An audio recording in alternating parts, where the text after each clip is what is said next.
جنہوں نے مردے زندہ کیے، اس سلسلہ تعلیمات میں وہ لوگ ملتے ہیں، لیکن جنہوں نے تقلید کا انکار کیا ہے، نہ کہیں پتہ ان کی قبر کہاں ہے، نہ یہ پتہ کہ ان کے واقعات کیا ہیں۔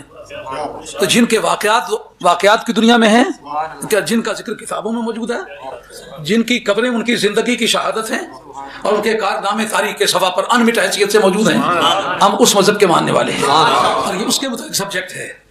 اور انتہائی افسوس کی بات ہے، جو الف با نہیں جانتا وہ کہتا ہے میں تقلید نہیں کرتا کیونکہ میں کافی پڑھ گیا ہوا ہوں۔ اگر امام بخاری مقلد ہے، جس کو امیر المومنین فی الحدیث کہتے ہو، ارشاد الساری شرح بخاری جلد اول صفحہ 29 اس کے اندر موجود ہے کہ امام بخاری رحمۃ اللہ علیہ شافعی مذہب کے آدمی تھے، اور امام شافعی رحمۃ اللہ کا یہ کوٹیشن دنیا کے ہر کونے میں ملے گا کہ الخلق عیال علی ابی حنیفہ فی الفقہ۔ اگر کوئی قانون کو جاننا چاہے، عمل کی دنیا کو آباد کرنا چاہے، تو عملی زندگی کی اجاگری کے لیے اور ایک منظر کا صحیح تعین کرنے کے لیے امام حنیفہ کی محتاجی سے وہ پاک نہیں رہ سکتا۔ امام حنیفہ کی طرف یہ وہ آدمی ہے جو پہلا ڈاکٹر ہے علم حدیث کا۔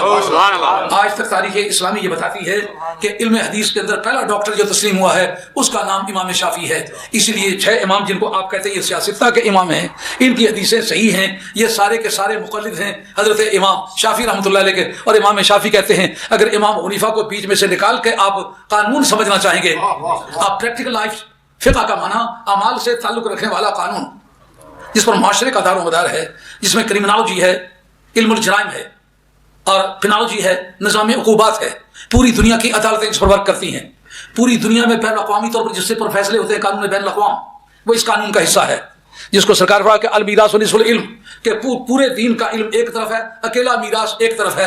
ان سب کاموں کا ماسٹر امام حنیفہ ہے۔ یہ مضمون کو اس طرح کا دلچسپ نہیں ہے کہ وہ کوئی کیا اٹھے اس کے کوئی رقص کرنے لگ جائے، یہ تحقیقی قسم کا مضمون ہے، مگر ہے بڑا دور رس ہے، اس کی گہرائی بڑی بے انتہا ہے، اور ایسی نہیں کہ گپیں ہوں ہوا میں اڑ جائے، نہیں، اس کا معاشرے کی گہری بنیادوں سے تعلق ہے۔ جتنی اسلامی بلڈنگ کھڑی ہے، آپ قانون بین الاقوام میں پوری دنیا سے پوچھیں سب سے زیادہ مشکل قانون کون سا ہے، وہ کہتے ہیں قانون بین الاقوام۔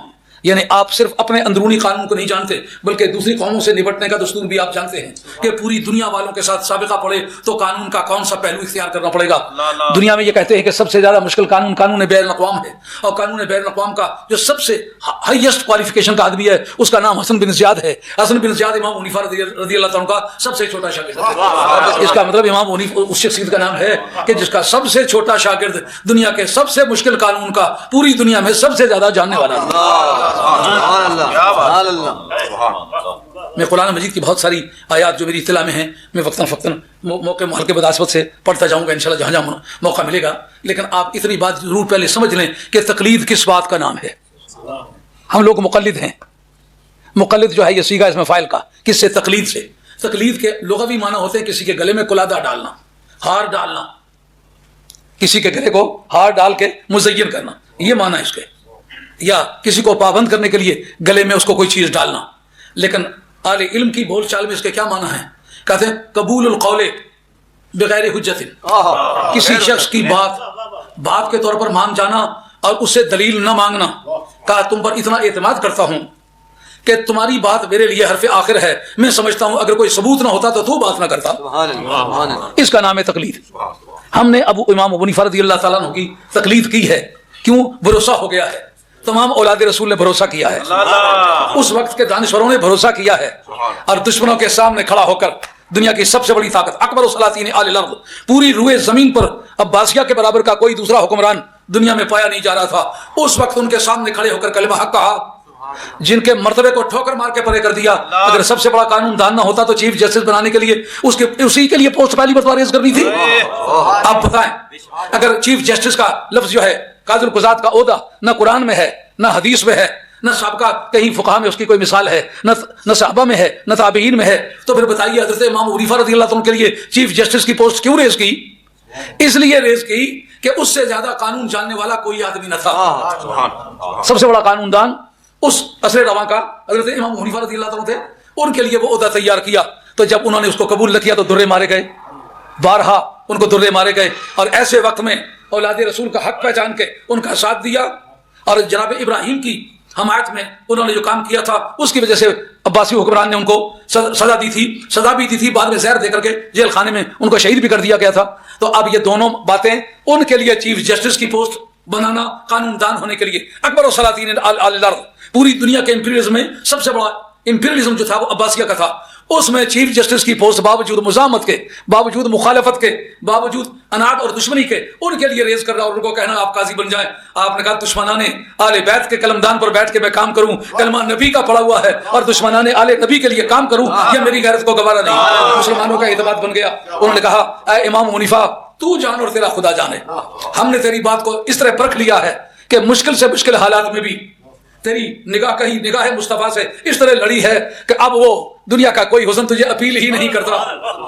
ان سے لڑی تھی آنکھ اور برسوں گزر گئے،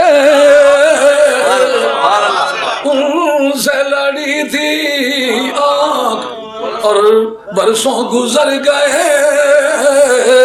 کچھ ایسا پلا دیا ہے کہ اب تک خمار ہے، کچھ ایسا پلا دیا ہے کہ اب تک خمار ہے۔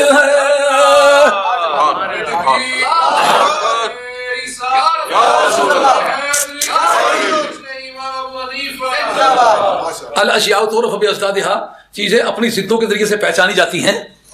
جو آپ کے ہاں مربع استدلال ہے نا منطقیوں کے ہاں، موجبہ کلیہ کا نقیض سالبہ بازیہ اور سالبہ کلیہ کا نقیض موجبہ بازیہ، اس سے استنتاج بدیہی ہوتا ہے۔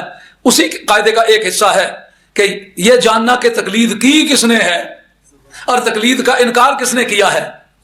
جو پروردگار عالم نے فرمایا فَإِذَا سَوَّيْتُهُ وَنَفَخْتُ فِيهِ مِن رُّوحِي فَقَعُوا لَهُ سَاجِدِينَ۔ او فرشتو، جس وقت میں اس کا پیکر ان سے تیار کر لوں، اس کا جو حسن ہے اس کو پورے شباب پہ لے آؤں، حسن انسانی بھی کیا قیمت رکھتا ہے۔ حافظ شیرازی فرماتے ہیں نصاب حسن در حد کمال است، زکاتوں دے کے مسکین و غریبوں۔ بڑی خوبصورت بات کہی ہے، آپ توجہ فرمائیں گے تو یہ آپ کو بات ذہن میں اس نتیجہ لائے گی۔ نصاب حسن در حد کمال است، سونے کا نصاب کیا ہے؟ یہ رجب شریف ہے، زکاتیں ادا کرو۔ جسے زکات کا نام لیا جائے تو داڑھی کو کنگھی پھیر کے فارغ ہو جانا، یہ مسلمانوں کا کام نہیں ہے۔ یہ جو گھروں میں سونے رکھے ہوئے ہیں نا، 7.5 تولے سونا ہو سال گزر جائے زکات واجب ہو جاتی ہے، 52 تولے چاندی ہو سال گزر جائے زکات واجب ہو جاتی ہے، مگر سونے کی سونے میں سے، چاندی کی چاندی میں سے، بکریوں کی بکریوں میں سے، بھیڑوں کی بھیڑوں میں سے، گایوں کی گایوں میں سے، اونٹوں کی اونٹوں میں سے۔ حافظ شیرازی فرماتے سرکار کے دربار میں کھڑے ہو کے نصاب حسن در حد کمال، یا رسول اللہ جس طرح سونے چاندی کا نصاب ہے اس طرح حسن کا بھی ایک نصاب ہے۔ میں نے پوری دنیا میں نصاب حسن اس کمال پر نہیں دیکھا جیسا تیرے دربار میں ہے۔ تو یہ نصاب کا پایا جانا یہ شرط وجوب ہے۔ شرط ادا کیا ہے؟ کوئی مستحق اکڑا ہو ہے یا رسول اللہ آپ پر حسن کی زکات واجب ہے، جس طرح سونے کی زکات سونے میں سے ہے، چاندی کی زکات چاندی میں سے ہے، حسن کی زکات حسن میں سے ہے۔ واجب تو پہلے ہو چکی ہے تو سائل آ گیا ہے یا رسول اللہ زکات دے کے مسکین و غریب۔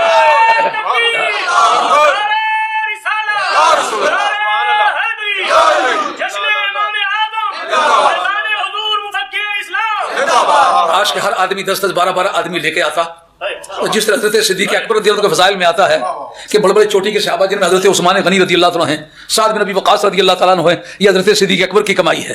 انہوں نے پکڑ کر سرکار کی بارگاہ میں پیش کیا اور دولت اسلام سے مالا مال کیا۔ آپ کے امتیازات میں یہ ایک بات بھی ہے کہ آپ نے چھوٹی چھوٹی کے دانشور، چھوٹی چھوٹی کے مالدار انہوں نے لا کر سرکار کی بارگاہ پیش کیے۔ آج اگر آپ نے بھی اسی طریقے سے اپنے دوستوں، یاروں، احباب کو، اپنے اولاد کو، بھائیوں کو، سنگتوں کو، دامادوں کو ساتھ لائے ہوتے تو یہ بات کتنی مفید تھی۔ شاید اس مسجد میں پہلے اس موضوع پر کبھی گفتگو نہ ہوئی ہو، شاید پتہ نہیں زندگی انسان کی ہے مانند مرغے خوش سوا آ کے بیٹھا شاخ پر کچھ چچہایا ہو، پتہ نہیں یہ کون سے دن ہے زندگی کے۔ حضرت آدم علیہ السلام کو جب تیار کیا گیا تو کہا جب میں اس کو مکمل کر چکوں، اس کی باڈی کا لیپا پوتا، اس کی زیبائش و آرائش، ٹیپ کا بند مار چکوں، فقعوا لہ ساجدین، اس کے لیے اس کے سامنے تم سجدہ ریز ہو جانا۔ اب جناب فرشتوں نے تو کوئی بات نہ پوچھی، کس کا نام ہے جی تقلید، قبول القول من غیر حجت، رب سے نہیں پوچھا اللہ کریم ثبوت کیا ہے، تیرے سوا سجدہ کسی کے لیے روا نہیں ہے، تو اس کے لیے سجدے کا حکم کیوں دیا ہے؟ ثبوت کیا ہے؟ اس کا مطلب تقلید میں سب سے پہل کی ہے فرشتوں نے، تقلید کرنا یہ فرشتوں کا مزاج ہے۔ سب سے پہلے عدم تقلید پر کس نے عمل کیا؟ لما اسجد لہو، شیطان نے کہا اس کا ثبوت لا، بات تیری مانوں گا پر پہلے ثبوت پیش کرے گا۔ سمجھ آ رہی ہے بات کری؟ آ رہی؟ ثبوت پیش کر کہ کیوں سجدہ کروں۔ اب رب کی بارگاہ میں اس کی ڈیوٹی تھی، رب کا قول ہے، بغیر کوئی ثبوت پوچھے لما، یہ لما جو ہے یہ دلیل کے لیے آتا ہے، لما اسجد لہو، ثبوت لا کیوں سجدہ کروں۔ تو فرشتے پہلی مثال ہے مقلد ہونے کی، اور شیطان پہلی مثال ہے غیر مقلد۔ نعرہ تکبیر، نعرہ رسالت، نعرہ حیدری، حق اہل سنت والجماعت۔ پہلے ادرہ انصاف اس بات کو، اس پر غور کرو۔ ایک راج صاحب تھے، انہوں نے گھوڑے پر اپنے گھر میں ایک ملازم رکھا ہوا تھا، وہ بڑا پرانا خراٹ آدمی تھا۔ اس نے کہا جو کچھ آپ مجھ سے کروانا چاہتے لکھ دیں، جو لکھا ہوا ہوگا اس پر عمل کروں گا۔ اتفاق سے جاتے گھوڑا کہیں بدکا، تو رائے صاحب کہیں کھٹ میں جا لگے، گار جس کو کہتے ہو، اس گھڑے میں جا کے لگے تو اسے گھوڑے کو تو پکڑ لیا۔ انہوں نے کہا مجھے باہر نکال، رائے صاحب نے کہا مجھے باہر نکال، انہوں نے کہا مجھے ڈائری نکالنے دیں، دیکھوں گا ثبوت کہیں ہے کہ نہیں۔ اگر یہ ڈائری پر لکھا ہوا ہے کہ میں کہیں کھڈ میں گر جاؤں گا تو تم مجھے نکالنے کا پابند ہے، پھر تو نکال دو۔ جب اس کا ثبوت ہی کوئی نہیں ہے تو نکالوں کیا؟ غیر مقلد کا مزاج دیکھا کہ دلیل پہلے دیکھتا ہے۔ نبی پاک علیہ السلام کی بارگاہ کا ایک ایسا یار جس کو قرآن نے یار قرار دیا ہے۔ آپ سفر شام پر گئے ہیں، عالم رویا میں دیکھا چاند آسمان سے گرا، گود میں آ لگا۔ اس کو حضرت محب الدین طبری نے ریاض النظرہ کے اندر ذکر کیا ہے، اور حضرت امام جلال السیوطی کے بارے میں اکثر لوگ کہتے ہیں کہ تاریخ الخلفاء میں ہے، یہ تاریخ الخلفاء میں نہیں ہے، یہ انہوں نے مصباح الزجاجہ جو شرح ابن ماجہ لکھی ہے اس کے اندر انہوں نے دیا ہے، مگر بنیادی طور پر سورس اس کا جو ہے وہ محب الدین طبری کی ریاض النظرہ ہے۔ انہوں نے کہا راہب کے پاس گئے کہ بتاؤ اس کی تعبیر کیا ہے؟ کہا اس کی تعبیر اس وقت بتاؤں گا جب وعدہ کرو گے کہ کسی کو بتاتا نہیں۔ وعدہ کیا کہ بتاؤں گا نہیں۔ انہوں نے کہا اس کا معنی یہ ہے نبی آخر الزمان کے ظہور کا وقت ہے، تو ایسا خوش نصیب انسان ہے کہ تو ان پر ایمان لانے کی دولت پائے گا، کبھی وہ اپنا سر تیری گود میں رکھ کے سوئے گا۔ لیکن یہ بات ایسا ہے ان کے سینے کے دفینے میں دفن ہو گئی، کسی سے بات ذکر نہ کی۔ جب سرکار تاجدار مدینہ علیہ السلام سے آپ کی ملاقات ہوئی تو وہ کہتے ہیں کہ مجھے جانتے ہو میں کون ہوں؟ انہوں نے کہا کیوں نہیں جانتا محمد صلی اللہ علیہ وسلم۔ انہوں نے کہا زندگی میں کبھی جھوٹ کہا؟ کہا کبھی جھوٹ نہیں کہا۔ جب کچھ باتیں اس طرح کی انہوں نے کہا اصل بات کیوں نہیں کرتے، کیوں ایسے آپ پریشان ہوتے ہیں؟ تو حضرت نبی کریم علیہ السلام نے فرمایا کہ مجھے اللہ نے اپنا رسول بنا کے بھیجا ہے۔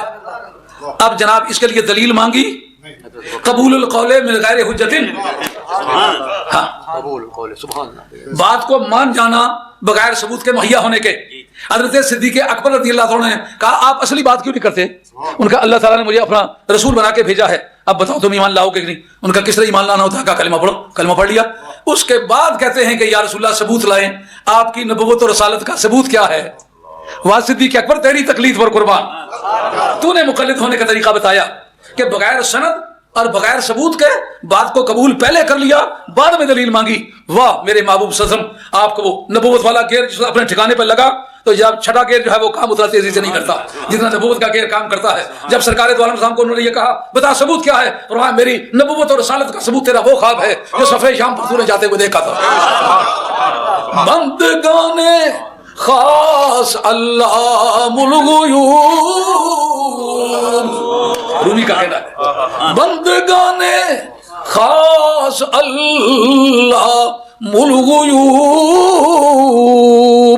اغزروہم جواسی القلوب۔ پتہ چلا کہ پہلا غیر مقلد کون ہے اور پہلے مقلد فرشتے ہیں۔ امت محمدیہ میں پہلا مقلد حضرت صدیق اکبر کی ذات ہے۔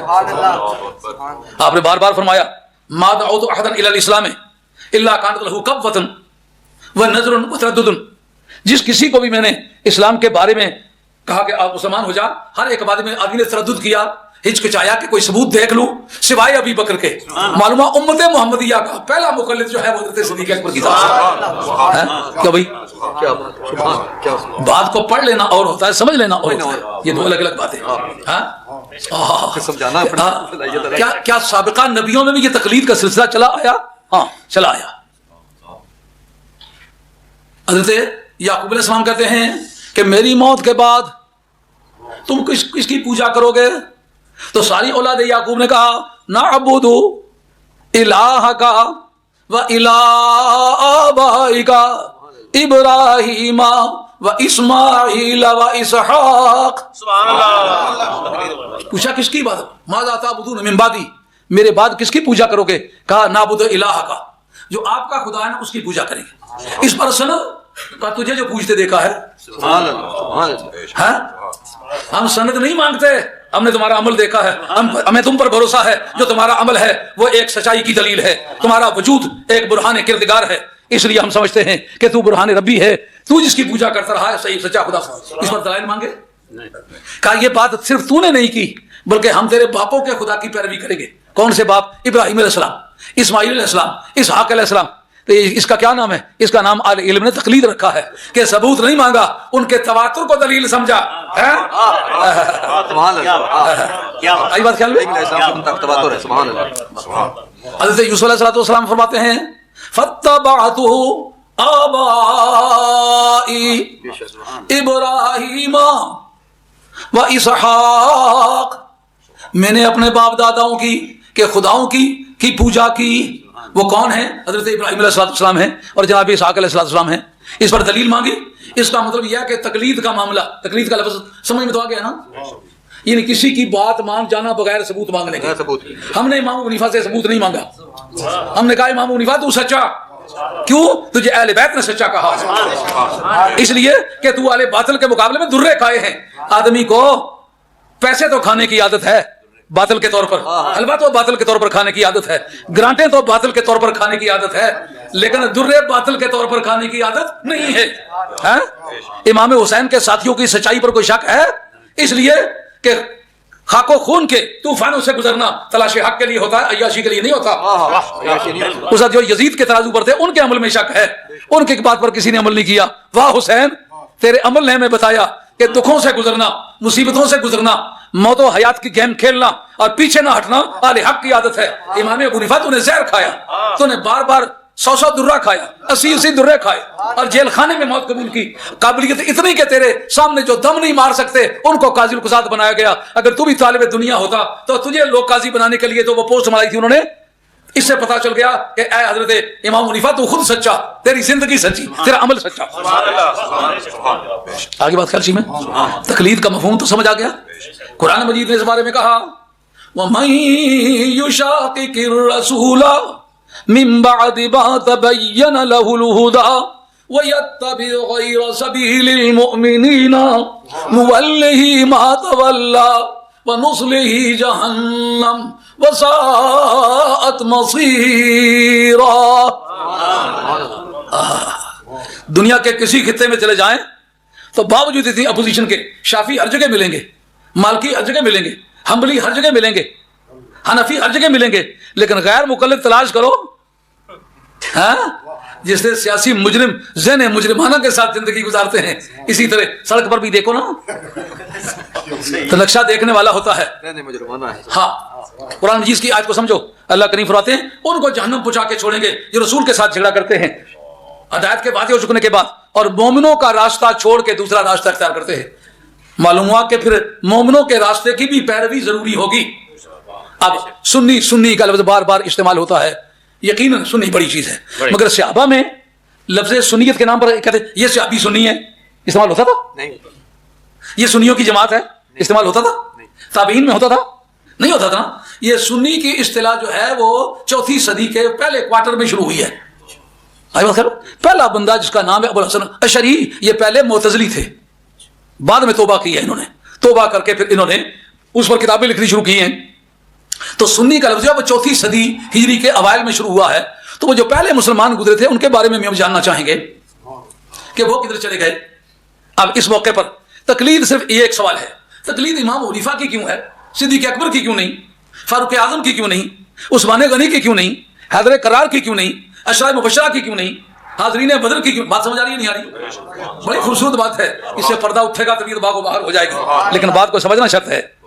ہر مرتبہ ایسا نہیں ہوتا کہ ہم وہی سلام پڑھیں گے اعلیٰ حضرت رحمۃ اللہ علیہ یوں کہا ہے. اعلیٰ حضرت رحمۃ اللہ علیہ نے زندگی کے ہر پہلو میں خوش آئند اور جامع معنی باتیں کی ہیں، مگر یہ ہے کہ ہر مثالے میں پپلا مول کا استعمال نہیں ہوتا، یہ بات جاننے کی ہے. ہاں جی، تو حاضرین بدر کی تقلید کیوں نہیں ہوئی؟ حاضرین احد کی تقلید کیوں نہیں ہوئی؟ آل بیت رضوان کی تقلید کیوں نہیں ہوئی؟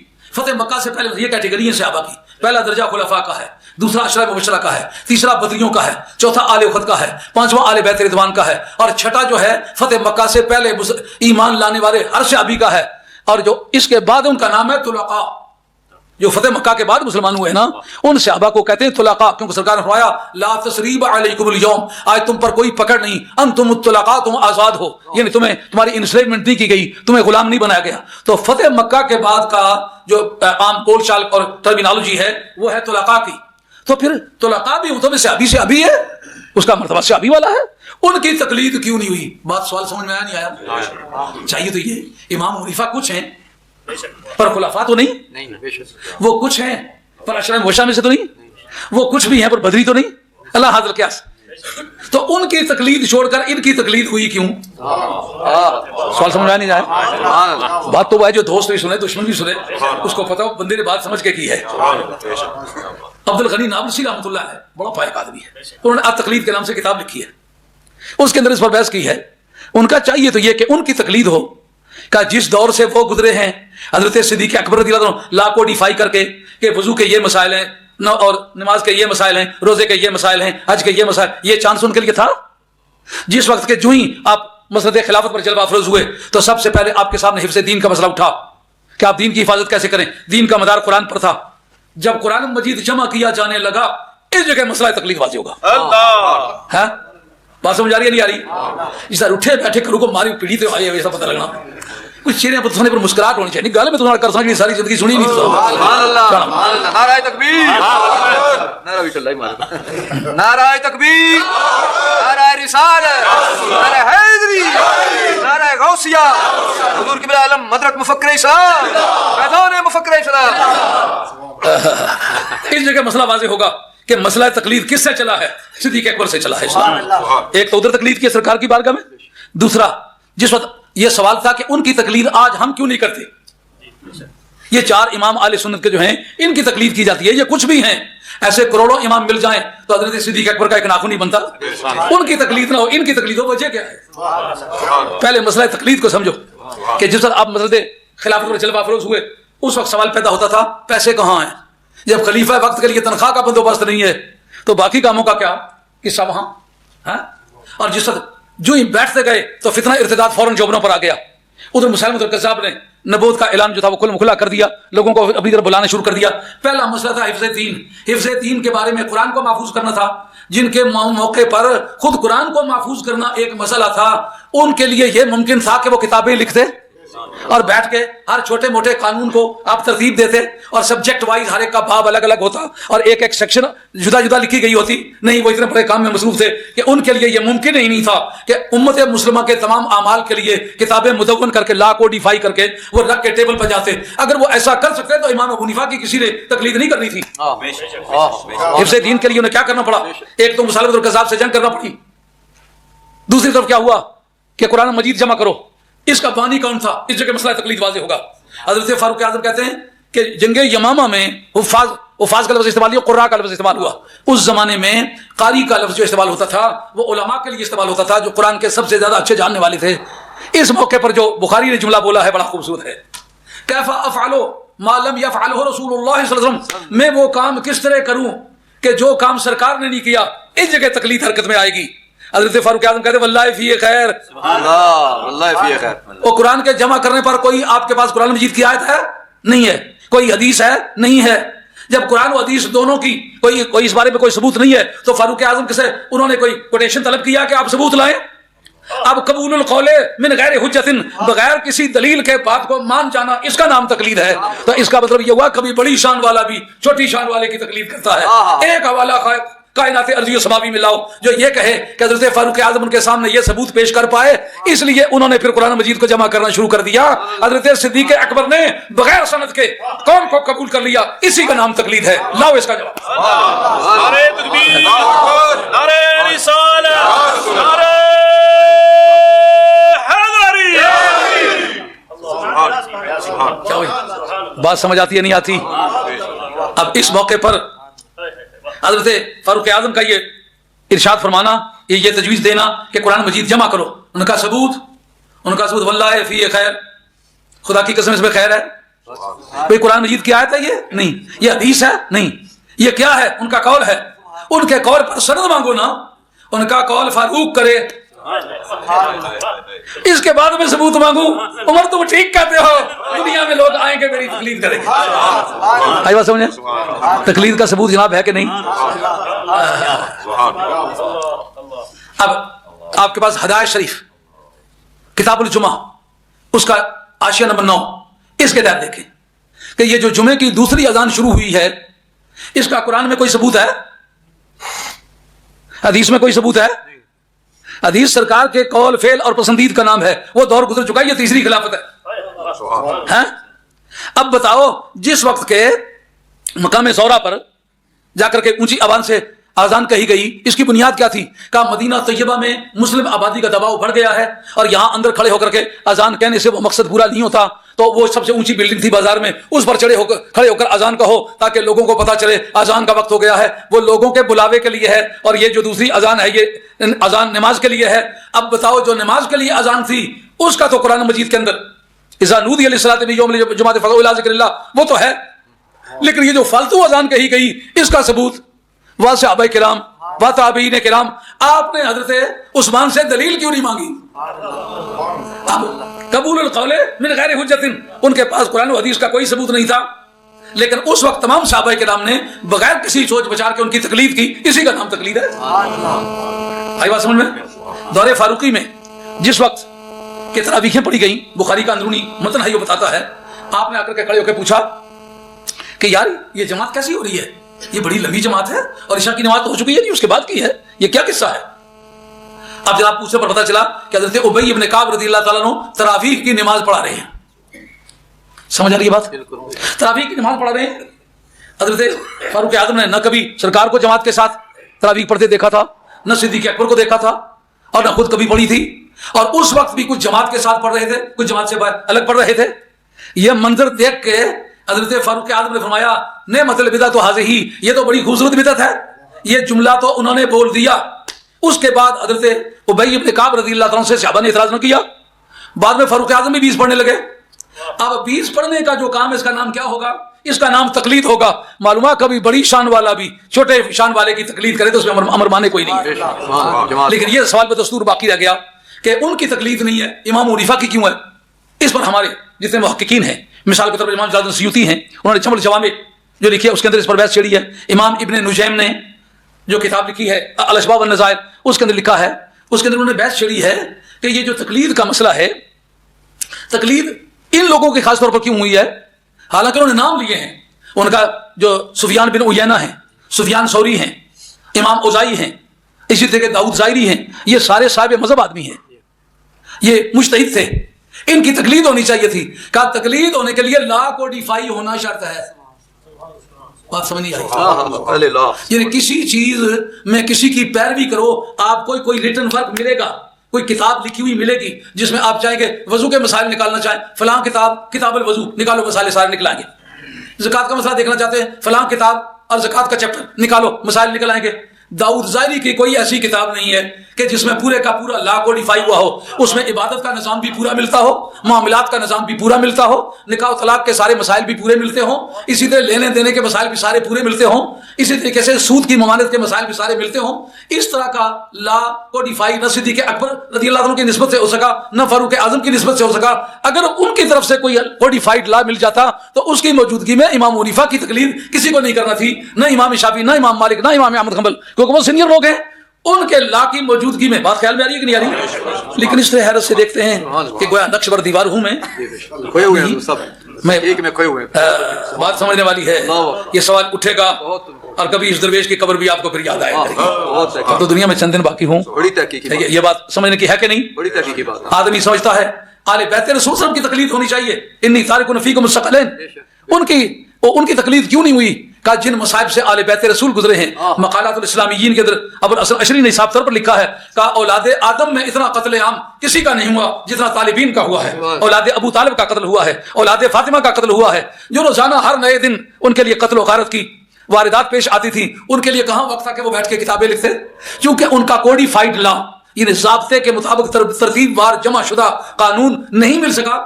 اگر امام محمد باقر کا لکھا ہوا مل جاتا تو امام حنیفہ کی تقلید کون کرتا؟ امام جعفر صادق کا لکھا ہوا مل جاتا تو ان کی تقلید کون کرتا؟ موسیٰ کاظم کا لکھا ہوا مل جاتا تو ان کی تقلید کون کرتا؟ مگر وہ خاک و خون کے طوفانوں سے گزرے ہیں. بڑا سوال ہو گیا زندگی بڑا سوال ہے جعفر صادق کا سبحان اللہ کبھی فرصت میں سن لینا تھا. ایک بڑا سوال یہ بڑے بزرگ تھے جن کی تقلید کی جانی چاہیے تھی, ان کو موقع نہیں مل سکا. جب ان کو موقع ملا تو ایک ایک سیکشن کر کے آپ دیکھتے ہیں کہ کتنے بڑے شاگردوں کی ٹیم بنائی ہوئی ہے. ان کو کھانے کے لیے روٹی بھی دیتے ہیں, پہننے کے لیے کپڑا بھی دیتے ہیں, گھر کے لیے خرچہ بھی دیتے ہیں اور کہتے ہیں بیٹھو یہاں ایک لا کوڈیفائی کرے. وہ جو ہماری ظاہر و روایت کی کتابیں ہیں وہ اسی بات کی شہادت ہے. اور امام صاحب رحمۃ اللہ فرماتے ہیں میرا قول اگر قرآن اور حدیث کے خلاف نکلے دیوار پہ مار دو. اس کا یہ معنی نہیں کہ بعد میں آنے والے جن کو استنجا کرنے کا بھی ڈھنگ نہیں آتا وہ کہیں جناب انہوں نے یہ بات قرآن و حدیث کے خلاف کہی, انہوں نے یہ بات اس بنیاد پر کہی ہے کہ میں نے قرآن و حدیث سے ہٹ کے بات ہی نہیں کی, اس لیے میں کہتا ہوں میری بات کو پٹک دو اگر غلط نکلے تو. یعنی غلط نکل سکتی نہیں. میں اس گھر میں نے جنم پایا ہے جنہوں نے مولا مرتضیٰ کے دستے راست کے نیچے زندگی گزاری ہے. میں قرآن و حدیث کو بہتر جاننے والا انسان ہوں. بات سمجھ میں آئی ہے؟ یہ بات کھل گئی ہے.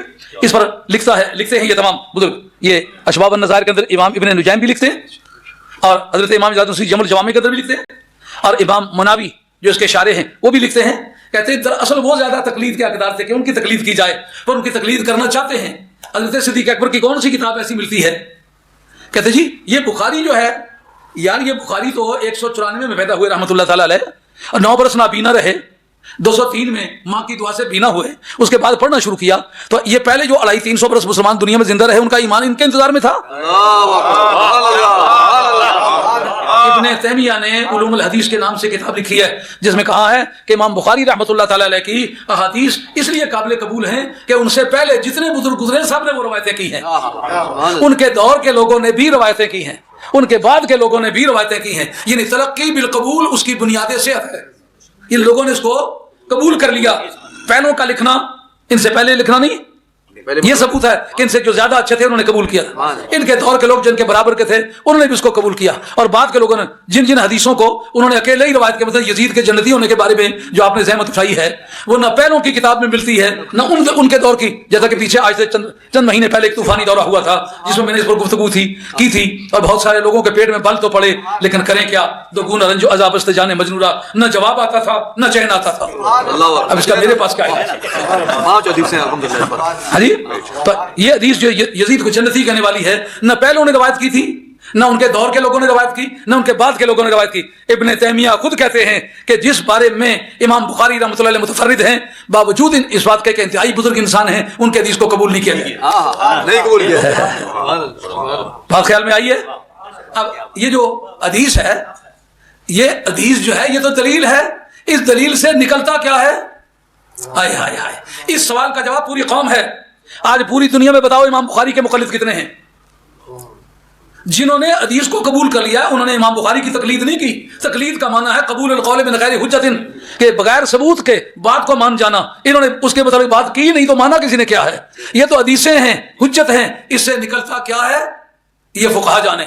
یہی وجہ ہے کہ فقہا نے یہ بات اصول فقہ کے اندر یہ بات لکھی ہے کہ اگر ایک جگہ صحابی جو فقیہ ہے اس کا قول آ جائے اور اس کے مقابلے میں ایک غیر فقیہ صحابی کے حدیث مرفوع آ جائے, ترجیح کس کو ہے؟ اس قول کو ترجیح ہے جو فقیہ صحابی کا ہے. کیوں کہ فقیہ صحابی وہ بات کرے گا اس نے سرکار کی بات سمجھی ہوئی ہوگی. جو غیر فقیہ ہے اس نے لفظ پیچھے ہوئے ہوں گے, اس کو اصل مفہوم اس کا پتہ نہیں ہوگا, تو جو اصل بات کو سمجھنے والا ہے اس کی بات کو ترجیح ہے. یہ فرق ہے فقیہ اور محدث میں. فقیہ بات کو سمجھنے کی قوت رکھتا ہے.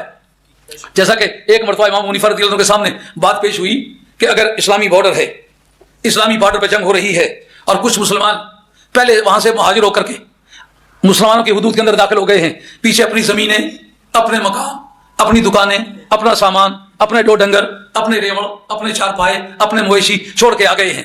اب چند ہی دنوں کے بعد حملہ ہوا ہے اور مسلمان فوج نے حملہ کیا ہے, انہوں نے وہ سارا علاقہ جیت لیا ہے جس سے مسلمان بھاگ کے آئے تھے. اب وہ جو ان کے دو ڈنگر ہیں, ان کے مکانات ہیں, ان کے سامان ہیں, ان کے مالک وہ مہاجریں جو وہ علاقہ چھوڑ کے آئے تھے جن کی وہ جائیدادیں تھی, یا وہ مجاہدین حقدار ہوں گے کہ جنہوں نے وہ میدان مارا ہے. اب جناب اس پر باتیں ہونے لگی کہ اس کا تو قرآن و حدیث میں کوئی ثبوت نہیں. آپ فرماتے قرآن و حدیث میں ثبوت ہے, لیکن تمہیں پتہ نہیں جہاں استحقاق صدقات و خیرات کا بتایا کہ للمہاجرین الذین اخرجوا من دیارہم للفقراء الذین اخرجوا من دیارہم، یہ ان فقیروں، بے کسوں، مفلسوں، تہی دستوں کا حق ہے یہ صدقات جن کو اپنے شہروں سے نکال دیا گیا ہے۔ اس جگہ امام صاحب رحمۃ اللہ علیہ کا کہنا ہے کہ میری سوچ کے مطابق نہیں، قرآن کے استدلال کے مطابق وہ جو علاقہ فتح ہوا ہے وہ سارے مملوکات جتنے ہیں، وہ جتنی پراپرٹیز ہیں، وہ مجاہدین کا حق ہے، مہاجرین کا حق نہیں۔ کیوں کہ قرآن مجید نے کہا صدقات و خیرات کے حقدار وہ مہاجرین ہیں، اور ان فقراء کو دی جانی چاہیے جو اپنے شہروں سے نکال دیے گئے۔ لفظ فقراء ان کے لیے استعمال کیا ہے جس کے قبضے میں کچھ رہ گیا ہو اس کو فقیر نہیں کہتے، فقراء انہیں اسی لیے کہا گیا کہ وہ ان کی ملک سے خارج ہو گئے۔ اب جو انہوں نے مال مارا ہے یہ مال غنیمت ہے، یہ کفار کی ملکیت بن چکا تھا، جب تک وہ ان کی ملکیت سے نکلا نہیں ان کے لیے لفظ فقیر استعمال نہیں ہوا۔ ان کے لیے لفظ فقیر اس وقت استعمال ہوا ہے جب وہ متروکہ جائیدادیں کفار کے قبضے میں جا کر ان کی ملکیت بن گئی، ان کی ملکیت سے خارج ہو گئی۔ تو جب وہ کفار کی ملکیت تھے تو مجاہدین نے جب وہ میدان مارا تو کفار کی پراپرٹی انہوں نے لوٹی ہے، اس لیے وہ مال غنیمت میں مجاہدین کے سمجھ آ گئی یہ بات؟ یہ فقیر اور غیر فقیر کا فرق ہے۔ اب وہ کہتے ہیں اس مقام پر سید عبد الغنی نابلسی رحمۃ اللہ علیہ فرماتے ہیں کہ یہ جتنے باقی بزرگوں کے نام لیے ہیں وہ کہتے ہیں داؤد ظاہری بھی اہل حق میں سے تھے، جن کا پیروکار ہے ابن حزم اندلسی، کبھی اسے استدلال کی ضرورت پڑے تو یہ حوالہ اس میں پیش کیا جا سکتا ہے۔ وہ کہتے ہیں اگر داؤد ظاہری سے وہ کوڈیفائڈ لا مل جاتا تو پھر ان کی تقلید بھی اگر کوئی کرتا تو وہ بھی حق پر ہوتا۔ آئی بات سمجھ میں؟ امام اوزاعی جو ہے یہ بھی مجتہدین میں سے ہے، اگر ان کا کوڈیفائڈ لا، کوڈیفائڈ کا لفظ تو سمجھتے نا، کوڈیفیکیشن قانون کو ترتیب وار جمع کرنے کا نام ہے۔ اللہ اللہ اللہ، یہ لفظ انگریزی میں ہے، انگریزی بہت ہی سستی ہو گئی ہوئی ہے لیکن افسوس یہ ہے کہ جانے بغیر سستی ہو گئی ہوئی ہے۔ لا کا کوڈیفائی کرنا، کوڈیفیکیشن لا کی یہ ہوتی ہے کہ جو اس کے سیکشنز ہیں ان کو کمپوز کیا جائے اور سبجیکٹ وائز ان کو جمع کیا جائے، اس کو کتاب کی شکل میں کتاب کی شکل دی جائے، وہ ایک مجموعہ قانون بن جائے۔ جیسا پینل کوڈ ایک مجموعہ ہے، جس طرح کے کرمنل پروسیجر کوڈ ایک مجموعہ ہے، جس طرح ایویڈنس ایک مجموعہ ہے، اسی طریقے سے سبجیکٹ وائز کسی بزرگ کی تعلیمات کو قانون کے شکل سے مضمون وار جمع کرنا یہ کوڈیفائڈ لا کہلاتا ہے۔ جنے نے پتر تھا منسا میں گلا کرا تو سا کھ نٹھی ہے کھلی ہے کوئی سانگیاں سانگ لایا انہاں کہا وہ اچھو دسا دنیا تے قیامت دوئے کٹھیاں ہی ایک جائیں، وہ بندے تکڑے بھی دنیا تے قیامت کٹھی کیڑی جگہ ہے؟ وہ ایک بندہ کانا سا بیٹھا وہ کہا اس لیے ایک لت قیامت جاتا کہ دنیا یا اس کو چنگی گل یہ ہے کہ مونگ کے لو نا تمہارے سینے پر رکھی نا تو اس کی دلو، یہ میری یقین آگے ہے کہ اس میں بڑے بہادر آدمی ہے۔ میں بڑا صدمہ میں نے پہنچا، میں نے بڑی محنت سے ایک دن کا جوڑ کیا، اور میں خوش نصیب انسان ہوں جس کو اللہ تعالیٰ نے موقع عطا فرمایا ہے۔ مگر کیا یہ آج آپ وعدہ کرتے ہیں کہ آئندہ جب بھی کبھی آیا کریں گے 2 4 10 آدمی اپنی سنگت کے اپنے اثر و رسوخ کے لے کے آیا کریں گے؟ آج کی تقریر جس سے رہ گئی اس سے کتنی بڑی نیکی رہ گئی ہے؟ سمجھ آ گئی یہ بات؟ وہ کہتے ہیں امام اوزاعی رحمۃ اللہ تعالیٰ علیہ یہ سنیت کا بھی ڈنڈورا نہیں پیٹا گیا، سنیت کے نام سے کوئی جماعت کھڑی نہیں ہوئی، صحابہ پہلے سنی ہیں، اس لیے کہ سرکار نے فرمایا کہ ستفترق امتی علی 73 فرقۃ کہ میری امت 73 فرقے بن جائے گی، لیکن محدثین کا یہ قول ہے امت دعوت مراد ہے یا امت اجابت؟ کہا امت اجابت مراد ہے، امت دعوت نہیں ہے۔ امت دعوت میں تو کفار کے لاکھوں فرقے ہیں، جنہوں نے اسلام کو قبول کیا ہے وہ 73 فرقے بن جائیں گے، لیکن کلہم حلقہ کے الفاظ آتے، کلہم فی النار کے الفاظ الا واحدہ، صرف ایک بچے کی قوم۔ کہا وہ کون ہے؟ کہا ہم اہل السنت والجماعہ، یہ ترمذی کی حدیث ہے، صرف اہل سنت ہیں جو بچیں گے۔ اس وقت نیٹو اسپیکر ہائے ہائے ہائے مولانا ایک زبان جاننے والا زبان کے ایک جملے کے بارے میں سوال کرے تو پھر پتہ چلے گا اس کے کچھ اور معنی ہیں۔ عربی کی جو لغات ہیں یہ 2 قسم کی ہیں، لغات عربیہ اور لغات اسلامیہ۔ اگر لغات عربیہ مراد ہوتی ہیں تو پھر ان کو پتہ ہونا چاہیے تھا کہ سنت کے کیا معنی اور جماعت کے کیا معنی ہیں۔ صحابہ کا سوال کرنا مت سنت ہو والجماعت ہو، سنت کیا ہے اور جماعت کیا ہے، معلوم ہے یہ لغات عربیہ میں سے نہیں ہے، لغات اسلامیہ میں سے ہے، نہیں تو نیٹو اسپیکر اہل زبان تھے وہ کیوں پوچھتے؟ سمجھ آ رہی ہے بات؟ کری آ رہی؟ جب بات الجھ جاتی ہے نا اور آدمی بے پرواہی کرتے ہیں، لڑائی کرنے کو دل چاہتا ہے، بڑی محنت کی ہے، پتہ نہیں کیا کیا پاپڑ بھیلے ہیں، اسی کی پیس بٹائے یار تیرے مل رہے، گلی گلی بھیک مانگی ہے طالب علمی کے زمانے میں۔ میں خوش نصیب آدمی تھا، اتفاق سے جس جگہ بھی پڑھا ہوں بڑی بڑی کتابوں میں شریک تھا لیکن عمر میں سب سے چھوٹا تھا، تو ان کا ایک پرنسپل تھا جو عمر سے سب سے چھوٹا بھیک مانگنے کی ڈیوٹی اس کی ہے۔ اب یہ بتانے سے بعد میں بنے، یہ جو اس وقت جب کھاتے پھرتے ہیں فلاں مدرسے کے پڑھیں، یہ اس وقت کی بات ہے جب مدرسوں میں کھانے پینے کا بندوبست ہو گیا۔ ہم اس زمانے کے طلبہ میں سے ہیں جب مدرسوں میں کھانے پینے کا کوئی بندوبست نہیں تھا اور رہائش کے لیے کوئی سہولتیں نہیں تھیں۔ ایسے دور دراز مسجد میں شروع میں ایک جگہ پڑھنے کے لیے تقریباً آنا جانا میرا 12 سے 14 میل سفر بنتا تھا ایک اندازے کے مطابق۔ جہاں میں رہتا تھا اور پڑھنے کے لیے آتا تھا کیونکہ جگہ ٹھہرنے کی نہیں تھی. کافی محنت کی ہوئی ہے. تو بڑا صدمہ پہنچتا ہے جب آدمی بات سنتا ہے تو اس کو اتنے بے قیمت کر کے سنتا ہے. ایک آنکھ کھولے رکھتا ہے اور ایک بند کیے رکھتا ہے. یہ حکمت مجھے سمجھ نہیں آئی. میں اگر ٹرائی کروں کہ ایک آنکھ بند کروں اور دوسری آنکھ کھولوں تو یہ فلسفی حقیقت میں میری سمجھ میں نہیں ہے. یہ کوئی ایسا گل ہے کہ بعض ہی بزرگوں کو اللہ تعالیٰ نے یہ عطا فرمایا ہے. بڑا دکھ ہوتا ہے. یہ کام میری موجودگی میں آئندہ آپ نے کبھی نہیں کرا. جو میں عرض کر رہا ہوں کہ یہ جو بزرگ تھے ان کا کوڈیفائڈ لا امام اوزائی کا اگر مل جاتا تو وہ بھی قابل تقلید تھے. ان کی بھی تقلید ہونی چاہیے تھی. داؤد ظاہری کا اگر کوڈیفائڈ لا مل جاتا وہ بھی قابل تقلید تھا. سفیان ثوری کا مل جاتا وہ بھی قابل تقلید تھا. آپ کہو کہ یہ امام بخاری کا فرق, یہ دلائل ہیں, یہ اقوال نہیں ہیں. جو اس دلیل سے جو نتائج نکلے, جیسا کہ ابھی بتایا ہے کہ ان فقیروں کو یہ صدقات دو جن کو اپنے شہروں سے نکال دیا گیا, اس سے جو امام صاحب رحمۃ اللہ علیہ کا قول ملتا ہے کہ یہ ان مہاجروں کو صدقے دو, اور اسی وجہ سے وہ اس مال کے مالک نہیں رہے جو چھوڑ کے آئے تھے. اب ہم کہتے ہیں کہ امام ابو حنیفہ جو تیرا استنباط ہے ہم کامل یقین رکھتے ہیں. چند ایک بزرگ ہوں گے جو تیری اصل بات کو دلیل سے ثابت کرتے ہوں گے, مگر ہم نے پہلے سے سمجھ لیا ہوا ہے تیرا دین سچا ہے, تیرا ایمان سچا ہے, تیری زندگی سچی ہے, تیرا حسب سچا ہے, تیرا نسب سچا ہے. نعرہ تکبیر, نعرہ رسالت, نعرہ حیدری, میدان حضور مفکر اسلام. 1 گھنٹہ مسئلہ تقلید پر گزر چکا ہے. کل انشاءاللہ تعالی وہاں میرا خیال آپ درس رکھنا چاہتے ہیں. اسی موضوع پر ہونی چاہیے, اسی موضوع پر کمپلیٹ ہو جائے گا. لیکن جنے تھا منا میگی گرا اندر کچھ خانے چ روکی سٹو نا اگ تقریر کر کچھ اس میں اجتماع بھی بناؤ. میں نے بڑا خون خرچ کیا ہوا ہے, آپ نے محنت کرنی ہوگی. وہاں جو ان کا حال ہے اس میں بھی کافی جگہ ہے, اس میں بھی ہو سکتا ہے, مسجد میں بھی ہو سکتا ہے. ہم جب کسی سے لیتے نہیں ہیں تو یہ قالین کے کھسچانے سے تو ہم پر جرمانہ نہیں ہونا چاہیے.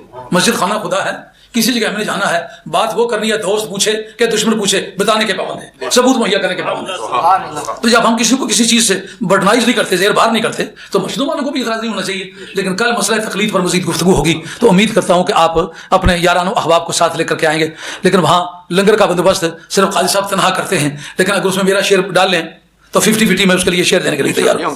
نہیں, میں بات کرتا ہوں, میں اولاد فاطمہ میں سے ہوں.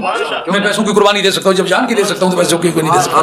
لیکن دعوت کھلی دیں, لوگ اکٹھے ہوں, اس میں مسئلہ تقلید پر گفتگو ہو کہ تقلید کیا چیز ہے. آپ نے کچھ باتیں جو سمجھ لی ہیں اس وقت, ایمانداری سے بتائیں مزہ آیا کہ نہیں آیا. یہ پھر آگے بات چلے گی کہ آگے کیا بنتا ہے انشاءاللہ. آگے آگے دیکھنا ہوتا ہے کیا, ابتدائی عشق ہے روتا ہے کیا, آگے آگے دیکھنا ہوتا ہے. بڑی شرمناک قسم کی بات ہے, دکھیا ہوتا ہے دل. کوئی ایسی چیز کھا کے بیٹھ جاؤ نیند نہ آئے, یہ بھی کوئی تو کا بندہ بیٹھا ہوا ہے اور ہے غیر حاضر. وہ میرا ایک ساتھی ہے, ایک مرتبہ گاڑی چلا رہا تھا, لوٹن کے پاس سے جب گزر گاڑی نیچے اتار لی. وہ میں نے کہا کہاں لے جا رہے ہو؟ انہوں نے کہا آنکھ لگ گئی تھی. میرے تیری آنکھیں کھلی نظر آتی. آنکھیں کھول کے سونے والوں کی تعداد بھی بڑی مناسب دیکھی ہم نے زندگی میں, لیکن یہ سارے گر میری سمجھ میں نہیں آ سکے. میں تو حیران ہوتا ہوں, اس لیے تو آدمی کے لیے سونا ہی بڑا مشکل ہے. یہ مجلس میں بیٹھ کے للکار کے سو جاتے ہے کوئی تو. یہ سونے کا نیا فیشن, ایک آنکھ کھولنا اور ایک بند رکھنا, دنیا و قیامت دونوں کی. اب آپ سے اجازت چاہتا ہوں, یہ مسئلہ تکلیف پر جو گفتگو ہوئی ہے اس کو آپ اپنے پاس سنبھال کے رکھیں. پتہ نہیں پھر دوبارہ اس موضوع پر کبھی گفتگو ہوتی ہے نہیں ہوتی ہے. دلچسپ ہے اور معلوماتی ہے, ہزار سوال کا جواب ہے. کہتے ہیں یہ صدیق اکبر کی تکلیف کیوں نہیں ہے, فاروق اعظم کی تکلیف کیوں, وہ کرنے کے لیے تیار, ثبوت نکال. ان کی کون سی کتاب ہے, ہم اس پر عمل کرنا چاہتے ہیں. ان کی کتابوں پر کیوں عمل کرتے ہیں؟ یہ صدیق اکبر کے وفادار تھے, فاروق اعظم کے وفادار تھے, عثمان غنی کے وفادار تھے, اہل بیت اطہار کے مولا مرتضیٰ کے حسن حسین کے وفادار تھے. ان کی تاریخوں کو انہوں نے اپنے خون سے لکھا اور جیل خانوں میں جا کر کے بھی جھنڈے کو سرنگوں نہیں ہونے دیا. اس لیے ہم ان کی بات کو ان کی بات سمجھ کے اس کی تقلید کرتے ہیں. وما علینا الا البلاغ المبین وآخر دعوانا ان الحمد للہ رب العالمین برحمتک یا ارحم الراحمین. اور دعا علی کرے وقت سحری کا ہو اور رکھے کس کی پشت پر جو